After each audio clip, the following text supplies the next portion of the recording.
La question est tellement pesante. On est arrivé là parce que l'ANFPG, association à laquelle appartient Stéphane Guéma, dont il est le secrétaire général, a voulu rencontrer les joueurs gabonais qui devaient se produire à Franceville. Il a été arrêté. Il a été arrêté, on va dire arbitrairement, par la gendarmerie de Franceville. Et les raisons ne sont pas claires, selon lui, parce que j'ai discuté avec lui et j'ai d'ailleurs fait un direct là-dessus sur l'émission Urban Big Up de Sorokos. Donc j'ai tout donné les détails là-bas. On est arrivé là parce qu'il n'y a pas de championnat depuis 2 ans et il réclamait simplement la reprise du championnat national. Voilà pourquoi on a arrêté Stéphane Guéma. Juste le fait de réclamer le retour aux activités pour les joueurs de l'équipe nationale, pour les joueurs du championnat national gabonais. Et donc,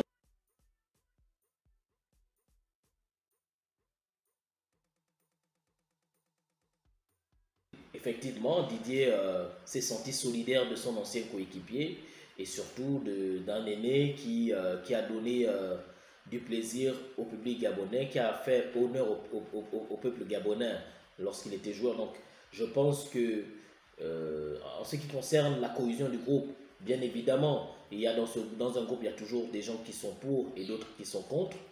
Le discours du coach va être important et intéressant pour donner la concentration, redonner une ligne de conduite à tous les gars. Mais je pense, pour ma part, qu'ils ont intérêt à soutenir l'action de Stéphane et de l'ANFPG parce qu'on a besoin d'une équipe nationale qui doit se reconstruire par la jeunesse. Et la jeunesse, c'est le championnat national de première division.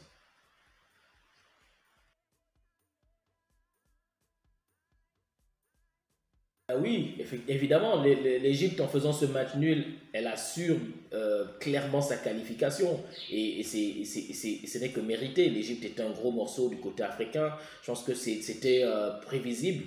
Maintenant, le Gabon avait ses chances. Elle a mal négocié ses chances. Quand on voit le match que les Panthères produisent en Libye, même s'il y a quelques décisions arbitrales qui sont difficiles à comprendre, aussi à Franceville, face à l'Égypte, c'est la même chose. Ils encaissent un but à la dernière minute alors qu'ils sont presque vainqueurs du match. Bon, encore une fois, très très mauvaise préparation, début de campagne assez mitigé, un coach pas à la hauteur, je pense. Maintenant, la suite sera révélatrice de l'état de forme de cette équipe-là. Je pense que la suite, c'est la Coupe d'Afrique.